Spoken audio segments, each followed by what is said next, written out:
Let's move on to one of the movers today. Of course, Delta, one of the bigger gainers, in fact, on the S&P. You can see up over 8%, at least when we get started with trading about 19 minutes from now. Results and guidance exceeded what most analysts had been expecting.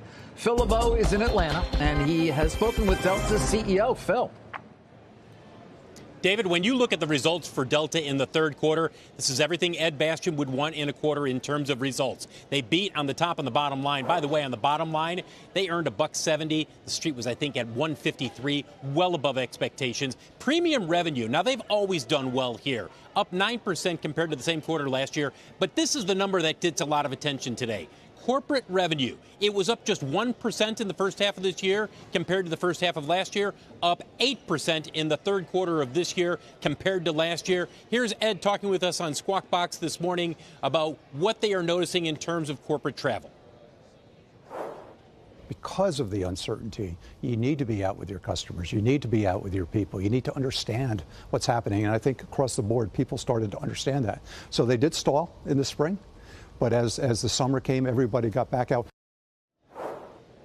The other thing to keep in mind, and Ed Bastian talked about this with us this morning, is the fact that they have raised their guidance, and they've raised it to a level where I think you're going to see a number of analysts chime in, perhaps changing their estimates. Look at EPS, $1.60 to $1.90. The street's at $1.66. Revenue, 2 to 4% growth in the fourth quarter, well above where the street is, and operating margin of 10.5% to 12% in the fourth quarter. The street's at 11%.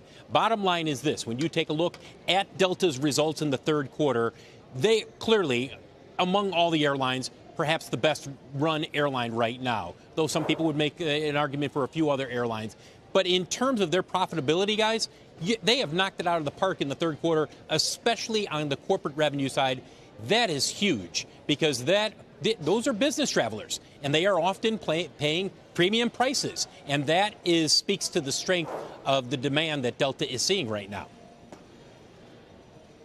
I got to go back a few years now to the endless conversation that we were having about whether the business traveler would return after the pandemic, and even more so after the introduction of Zoom, so to speak, and the ability to do things virtually. So are we back? Are we beyond where we were? You know, what is the trajectory there in terms of a 2019 business traveler versus 2025? I think, we're at least back to where we were, if not beyond it, David. I haven't looked at the exact numbers in terms of corporate travel, but I can tell you, because I fly as often as I do, I see more corporate travel now than I've ever seen.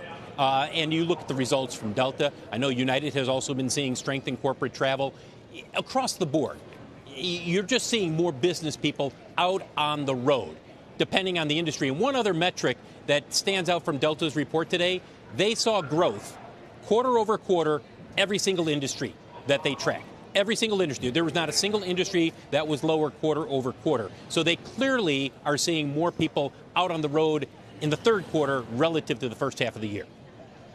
Phil, hopefully we'll talk later this morning about some of the impact the shutdown's having on flights overall, and Bastian's comments to you about that. That's our Phil LeBeau.